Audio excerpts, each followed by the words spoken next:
किसी सफर का बारे में कुछ बताया ना सब पहले।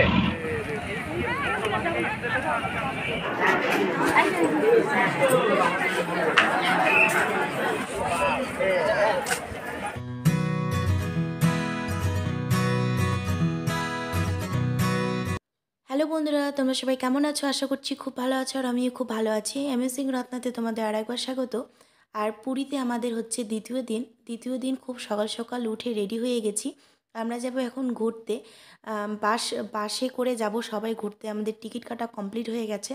তো এখান থেকে যাব আমরা বাস স্ট্যান্ডে, যেখানে আমাদের বাস আছে। তো যেতে গিয়ে আমার অবস্থা খারাপ হয়ে গেছে। দেখো, হোটেল থেকে বেরিয়েই আমাকে বানর আটক করে দিয়েছে। তো বরমশাই এসে আমাকে আবার নিয়ে গেল। তো বাস স্ট্যান্ডে এসে আমরা খেয়ে নিচ্ছি। তোমার এটা কি ইডলি বলে, যতদূর সম্ভব ইডলি বলে। ফার্স্ট টাইম খেলাম, তো অনেকটাই টেস্টি ছিল। বরমশাই বলছিল ভালো, আর আমারও ভালো লেগেছিল। আমাদের এইদিকে যেমন ভাপা পিঠে হয়, আমার অনেকটা ওরকমই লেগেছে। ভাপা পিঠেতে আমাদের মিষ্টি দেওয়া থাকে, আর ওখানে মিষ্টি দেওয়া থাকে না। আর এটা নিয়েছিলাম চিড়ের পোলাও। চিড়ের পোলাওয়ের থেকে আমার ইডলিটা বেশি ভালো লেগেছে। তো সকালের খাওয়া দাওয়াটা এখানে করে নিলাম। খুব খিদে পেয়েছিল সকাল সকাল আজকে। তো আমরা আজকে ঘুরতে যাচ্ছি পুরীর যতগুলো, মানে পুরীর আশেপাশে যতগুলো দেখার মতো জায়গা আছে ওই সব জায়গায় এখন আমরা যাচ্ছি। তো প্রথমে যাব চন্দ্রভাগা। किसी सफर का बारे में कुछ बताया ना सब पहले। आप सभी को पहले एक बात बता देना चाहता हूँ। Sangam, sea mouth, Bay of Bengal, Bengal सागर साइड में देखने के लिए नदी और सागर का संगम देखने के लिए मिलेगा। अगर आप लोगों का पास मोबाइल या कैमरा है तो निकाल के रखिए। राइट साइड में गोल्डन सी बीच का नज़ारा नजदीक में देखने के लिए मिलेगा।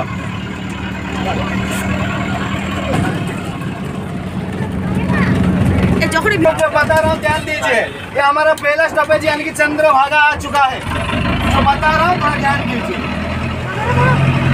बर्बाद मत कीजिए, क्योंकि यहाँ से भीड़ शुरू होगा। आगे आप लोगों से ज़्यादा भीड़ है। आप लोगों को जाके सूर्य भगवान को प्रणाम करके वापस आना है। और दूसरा, यहाँ सभी को बता रहा हूँ, यहाँ लेडीज के लिए বাসের টিকিট করি তখন আমাদের বলে দিয়েছিল যে অনেক জায়গা দেখাবে আজকে। তো এই প্রথম জায়গায় আমাদেরকে নামিয়ে দিয়েছে। এই জায়গাটার নাম হচ্ছে চন্দ্রভাগা। তো এখানে আমাদেরকে টাইম দিয়েছে মাত্র 15 মিনিট। জানি না 15 মিনিটের মধ্যে কি দেখব। আর এখানে আমি তোমাদেরকে দেখাচ্ছি অনেক অনেক কাজু বাদাম। বাসে করে আসার সময় অনেক কাজু বাদামের গাছ দেখেছি, তো সেগুলো তোমাদেরকে দেখাতে পারিনি, কেন বাসটা স্পিডে ছিল। গাছগুলো ভালো করে দেখা যাচ্ছিল না। একটা জায়গা আছে ওখানে কাজু বাদামের গাছ আমি ভালোভাবে দেখতে পেয়েছি, তো সেখানেই তোমাদেরকে দেখাবো। তো এখানে খুব তাড়াহুড়ো করছিলাম, কেন মাত্র 15 মিনিট দিয়েছে। আমরা যে হোটেলে ছিলাম ওখান থেকে আমাদের যে বীজটা পড়ে ওখানে কি না অতটা আমার ভালো লাগেনি, কেন ওখানে বালুর পরিমাণটা অনেক অনেক, আর জলের ঢেউটার ফেনাটা অতটা বেশি না। এখানে এসে খুব সুন্দর লাগছিল, মনে হচ্ছিলো ওখানকার থেকে এখানে জলটা বেশি পরিষ্কার। তো অনেক মজা হচ্ছিল। তো মনে হচ্ছিলো অনেকটা সময় যদি এখানে থেকে যেতে পারতাম খুব ভালো হতো, কিন্তু পারবো না। চলো, আমাদেরকে আরও অনেক জায়গা দেখতে হবে। তো ওখান থেকে আমরা চলে এসেছি। এই দেখো, এখানে আমাদের বাস দাঁড়িয়েছে। এই হোটেলটাতে আমাদেরকে খাওয়া দাওয়া করতে হবে। তো বাস থেকে নেমে আমাদেরকে হাতে ধরিয়ে দিয়েছে খাওয়ারের মেনু।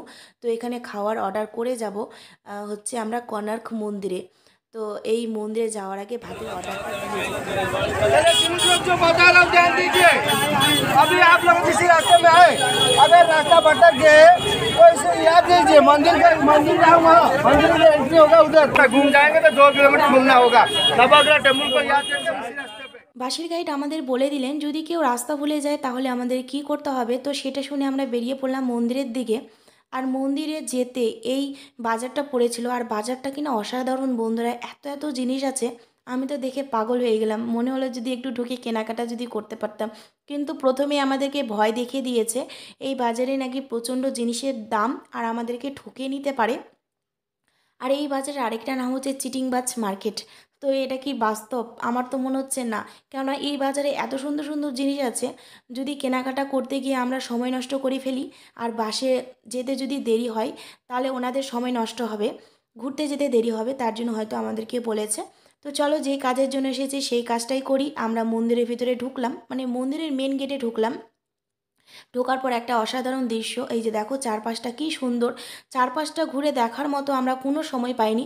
সামনের দিকে ছুটলাম, লাইনে দাঁড়াতে হবে, কেননা আমাদের পাশের গ্রুপের নাম ছিল সিলু গ্রুপ। তো সিলু গ্রুপ হচ্ছে আগে চলে গেছে আর আমরা একটু পিছনেই ছিলাম।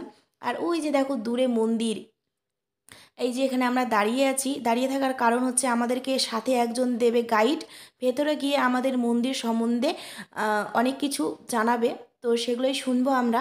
আর এই যে দেখো আমরা মন্দিরের ভিতরে ঢুকে গেছি, আর মন্দিরের ভিতরে ঢুকতেই আছে আমাদের সামনে হচ্ছে নাট মন্দির, আর নাট মন্দিরের পরে আছে কোণার্ক মন্দির। আর এই কোণার্ক মন্দিরে হয় সূর্য দেবতার পূজা। আর এই মন্দিরের আরও অনেক অনেক হচ্ছে, মানে বলে শেষ করা যাবে না, অনেক কথা আছে। তো আমি যতটুকু জানি ততটুকুই বলছি। আমাদের বাসের গাইড আমাদেরকে যেসব কথাগুলো বলে শুনিয়েছিলেন সেসব বলছি। সূর্যের প্রথম কিরণ এই কোণার্ক মন্দিরের মেন গেটে গিয়ে পড়ে। তো এটা খুব একটা আশ্চর্যজনক, কিন্তু এটাই বাস্তব। আর এই মন্দিরের দেখো এই যে সামনে এরকম 7টা ঘোড়া আছে, মনে হয় একটা রথে করে যাচ্ছে এরকম একটা ভাব। আর এই যে চাকাগুলো আছে দেখো প্রত্যেকটা সাইডে 12টা করে আছে। আর এই চাকাগুলো বন্ধুরা তোমার হচ্ছে আমরা ঘড়িতে যেমন কটা বাজে ঘড়ি দেখে বুঝতে পারি, তো এই চাকা দেখে বোঝা যায় যে কটা বাজে। তো এই যে দেখো কোণার্ক মন্দিরের মাথার উপর চূড়াটা নেই, তো এই মাথার উপর চূড়া নিয়েও একটা গল্প আছে। আর এই মন্দিরে কোনো পুজো হয় না বন্ধুরা, তো সেটা নিয়ে বলি আগে। এই মন্দিরে পুজো হয় না তার কারণ হচ্ছে তোমার এই মন্দির তৈরি করতে, কোণার্ক মন্দির তৈরি করতে প্রায় 12 বছর লেগেছিল। আর এই মন্দির তৈরি করেছিলেন 1200 কর্মচারী মিলে। তো আর এই মন্দিরের নির্মাণকর্তা হলেন নরসিংহদেব। তো নরসিংহদেব বলেছিলেন 1200 কর্মচারীকে যে 12 দিনের মধ্যে তোমরা যদি, মানে 12 বছর হয়ে যাওয়ার পরে আর 12 দিন ছিল, তো তখন বলেছিলেন যে 12 দিনের মধ্যে তোমরা যদি এই মন্দির কমপ্লিট করতে না পারো তাহলে তোমাদের মৃত্যুদণ্ড দেওয়া হবে। তখন কর্মচারীরা খুব চিন্তিত ছিলেন। তখন কর্মচারীর মধ্যে একজন হেড মিস্ত্রি থাকে, তোমরা তো জানোই, তো ওনার ছেলে এসেছিলেন এই মন্দিরে মানে বাবার সাথে দেখা করতে। তখন বাবাকে চিন্তিত দেখে 12 বছরের পুত্র বলেছিলেন, বাবা কি হয়েছে? তখন মানে হেড মিস্ত্রি বলেন যে এরকম এরকম ব্যাপার, আমাদের মন্দির কমপ্লিট করতে না পারলে আমাদের মৃত্যুদণ্ড দেবে। তখন 12 বছরের পুত্র বলেছিলেন যে আমি এই কাজ করে দেখাবো।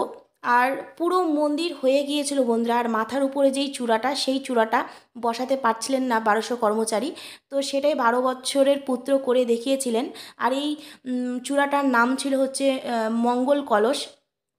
তো এক রাতের মধ্যে 12 বছরের পুত্র করিয়ে দেখিয়েছিলেন এই কাজটা।